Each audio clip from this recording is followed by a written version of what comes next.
दोस्तों मैं आपको 100% गारंटी के साथ बोल रहा हूं कि वजीर एक एक्सचेंज परमानेंटली क्लोज हो गया। निश्चल शेट्टी अब कभी इंडिया आने वाला नहीं है और आपके मोर देन 75% फंड डूब गए। लेकिन मेरे बोलने से कुछ नहीं होता है। चलिए इस चीज को हम प्रूफ करते हैं लॉजिक से। दोस्तों अब जरा क्रोनोलॉजी को हम समझ लेते हैं। सबसे पहले इन्होंने अमन भाई को ब्लॉक किया। अमन भाई gateway of Indian crypto industry है।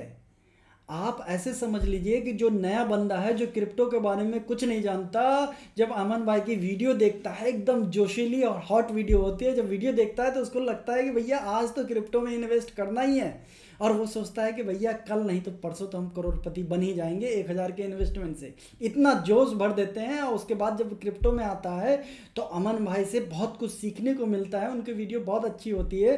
साथ में और भी जो बहुत सारे इन्फ्लुएंसर हैं उनसे लोगों को सीखने को मिलता है। और जब सीख के लोग अच्छा खासा एक्सपर्ट हो जाते हैं, जब उनको बढ़िया नॉलेज हो जाती है, तो वो सुपरमैन की तलाश में रहते हैं। और इंडियन क्रिप्टो इंडस्ट्री में कोई सुपरमैन तो है नहीं। अगर सुपरमैन कहे भी तो हमारे भैया आदित्य भाई, इनको भी ब्लॉक कर दिया भैया।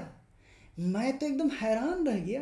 अबे भाई हो क्या रहा है? निश्चल तुम पगला गए हो या क्या हो गया यार?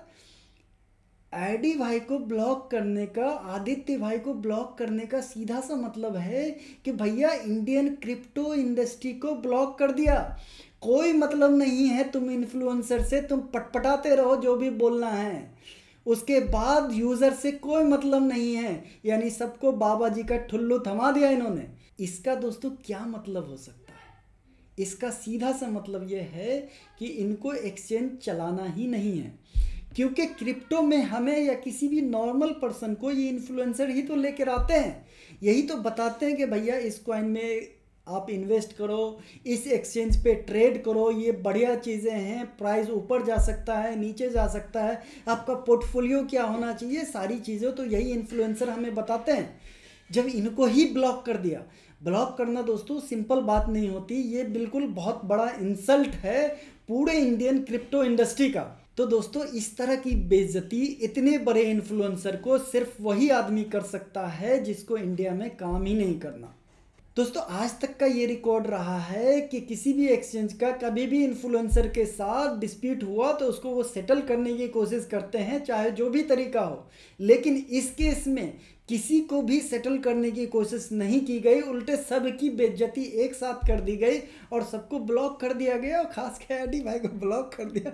मैं तो हैरान और परेशान हो गया। तो इनको ब्लॉक करने की मेजर वजह क्या थी कि इन्होंने बोला कि भैया आप मुझे ट्रांसपेरेंसी रिपोर्ट दे दो।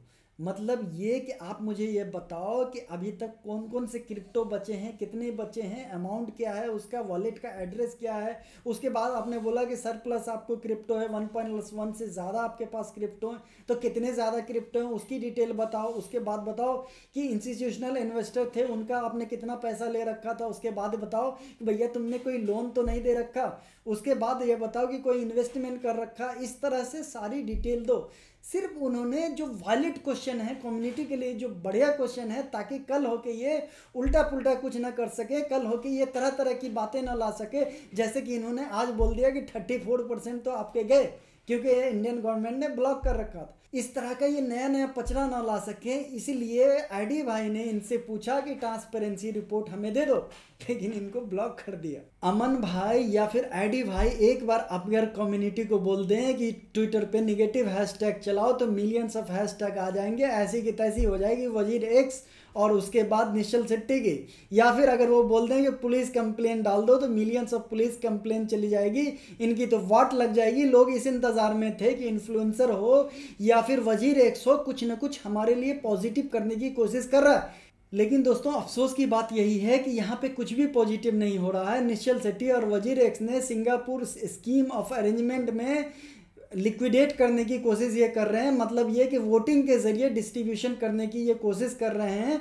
इससे आप ध्यान दीजिएगा दोस्तों, आपका कोई फ़ायदा नहीं होने वाला, इससे इनका फ़ायदा होने वाला। क्योंकि ये अगर इस प्रोसीजर से कंपनी को लिक्विडेट करते हैं या कंपनी का जो भी एसेट बचे हुए हैं वो डिस्ट्रीब्यूट करते हैं लोगों में, तो लीगल एक्शन इंडियन गवर्नमेंट या आप लोग लीगल एक्शन नहीं ले पाएंगे। इसलिए ये ऐसा करने अपने आप को सेव करने के लिए, कम्युनिटी को सेव करने का इनका कोई चक्कर ही नहीं है। और इंडियन गवर्नमेंट तो हमेशा की तरह सो ही रही है, अभी तक इन्होंने कोई भी एक ट्वीट या कोई भी एक्शन नहीं लिया है।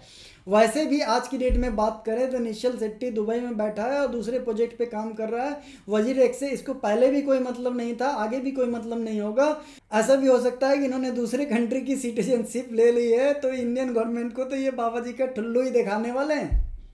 इंडियन गवर्नमेंट के लिए बड़े ही शर्म की बात है कि इंडिया का क्रिप्टो एक्सचेंज, देखिए आप यहाँ इंसॉल्वेंसी का प्रोसीजर कर रहा है सिंगापुर में। इंडियन गवर्नमेंट बिल्कुल साइलेंट है, कुछ भी बोल नहीं रही। उसे बोल के कुछ बोल दो भाई।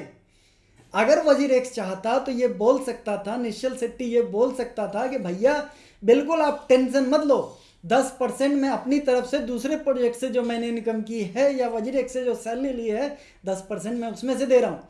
उसके बाद बिल्कुल टेंशन मत लो, वजीर एक्स का जो अब तक का प्रॉफिट रहा है, WRX हमने सेल किया, उसके बाद अभी तक जो प्रॉफिट कमाया ट्रेडिंग फीस के जरिए उससे हम 10% दे रहे हैं। आप लोग बिल्कुल टेंशन नहीं लो। उसके बाद हम अपनी कंपनी को फुल्ली या पार्शियली सेल कर रहे हैं बाइनेंस या कोई भी कंपनी के साथ, और 25% हमें वहाँ से फंड मिल जाएंगे, तो टोटल आपके 45% हो गए। तो बिल्कुल आप टेंशन लो, आपके हम पूरे फंड रिफंड करने की कोशिश कर रहे हैं। एक ट्वीट नहीं आया इनका कि अपनी तरफ से ये क्या दे रहे हैं। चलो दोस्तों, भाड़ में गया वजीर एक्स हैक की बात नहीं करनी। अब मुझे निश्चल शेट्टी से सीधा क्वेश्चन करना है कि भैया ये बताओ कि अभी तक जो WRX कॉइन सेल किया, इतना ज़्यादा जो प्रॉफिट आया WRX कॉइन का, वो कहाँ है? दुबई ले जाके कौन से प्रोजेक्ट में इन्वेस्ट किए हो वो बता दो। उसके बाद ये बताओ कि ट्रेडिंग फीस से जो इनकम हुई अब तक की, एक टाइम में सबसे बड़ा क्रिप्टो एक्सचेंज था, अभी कुछ दिनों से प्रॉफिट नहीं होगा आई गेस, लेकिन पहले तो था, वो कहाँ गया? उसके बाद मुझे बताओ कि कोई इन्वेस्टमेंट कर रखा है? अगर इन्वेस्टमेंट है तो बताओ, क्योंकि ये लोग पैसा अपने बाप का समझते हैं। पैसा असल में आपका और हमारा पैसा है, अपने बाप का पैसा समझ के इधर उधर पैसे को मूव करते हैं। अगर कोई इन्वेस्टमेंट कर रखा है तो वो बताओ। और मुझे बताओ कि वजीर एक्स से आपने एज ए सैलरी या कुछ भी अब तक कितना निकाला और कितना निकाल कर दुबई भेजा दूसरे प्रोजेक्ट में इन्वेस्ट करने के लिए, इसकी डिटेल बताओ। ओहो, तो आपको अभी भी लगता है कि वजीर एक्स परमानेंटली क्लोज नहीं हो रहा है। चलो मैं आपसे एक क्वेश्चन करता हूँ, आपके 75% फंड डूब गए, क्या आप वजीर एक्स पे ट्रेड करने के लिए वापस आओगे? वो भी फंड जो बचे हुए हैं 1 साल बाद मिलेगा। चलो बेस्ट से बेस्ट केस ले लेते हैं, आपके 45% फंड डूब गए, क्या वजीर एक्स पे आप ट्रेड करने आओगे?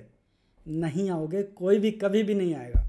जब कोई ट्रेड करने नहीं आएगा, जब इन्होंने इन्फ्लुएंसर और सारी कम्युनिटी से ऑलरेडी पंगा ले रखा है, तो एक्सचेंज है कहाँ, बचा कहाँ? अब बात कर लेते हैं दोस्तों, आपको 75% ही फंड क्यों मिलेगा? हैक तो सिर्फ 45% हुआ, तो आपको 55% मिलना चाहिए। तो आप थोड़ा सा चीज़ों को समझ नहीं रहे हैं, चीज़ें कहाँ जा रही है। तो सबसे पहले लीगल प्रोसेसिंग जो हो रही है सिंगापुर में हो रही है, ये फ्री में नहीं होती। तो सबसे पहले जो फी जाएगा, लीगल प्रोसेसिंग का फीस जाएगा, वो आपसे ही लेंगे। जैसे कि इंडियन टैक्स का जो फीस है 34% आपका INR ब्लॉक कर रखा है। और इसको एग्जाम्पल से समझे तो क्रिप्टोपिया का हैक हुआ था, ग्रांट थॉर्टन ने लीगल प्रोसेसिंग किया था, और उसके बाद जितने भी बचे हुए हैक के बाद फंड थे वो सारे उन्होंने अपने पास रख ली लीगल फीस के रूप में, और यूज़र को मिला बाबा जी का ठुल्लू। दूसरे नंबर पे वजीर एक्स ने अगर कोई सिक्योर लोन ले रखा होगा तो सबसे पहले लोन का पेमेंट जाएगा। आप लोग अनसिक्योर यूज़र हैं, आपके क्रिप्टो का कोई वैल्यू नहीं, कोई परवाह नहीं है इनको। तीसरी बात, इंस्टीट्यूशनल इन्वेस्टर ने अगर कुछ इन्वेस्ट कर रखा होगा तो सबसे पहले उनको पेमेंट जाएगा, उसके बाद ही आपको पेमेंट आएगा, क्योंकि इनसे ये पंगा नहीं ले सकते, क्योंकि ये दुबई में जाकर भी इनकी ऐसी की तैसी कर सकते हैं। ये तो पंगा सिर्फ आपसे ही ले सकते हैं और हमसे ही ले सकते हैं, क्योंकि इंडियन गवर्नमेंट सो रही है। तो इन तीनों फीस को देने के बाद अगर कुछ बचता है तो आपको मिलेगा। तो दोस्तों फाइनल बात यही है कि कुल मिला के आपको मैक्सिमम 25% फंड ही मिलने वाला है, वो भी 6 महीने 1 साल के बाद मिलने वाला है, या फिर कब मिलेगा उसका कोई भरोसा नहीं है। और मैं चाहे कितना भी भौंक लूँ, मुझे पता है ना आप लाइक करने वाले हैं, ना कमेंट करने वाले हैं, ना शेयर करने वाले हैं, बस आप सो जाने वाले हैं। तो मैं भी जा रहा हूँ सोने। Good night.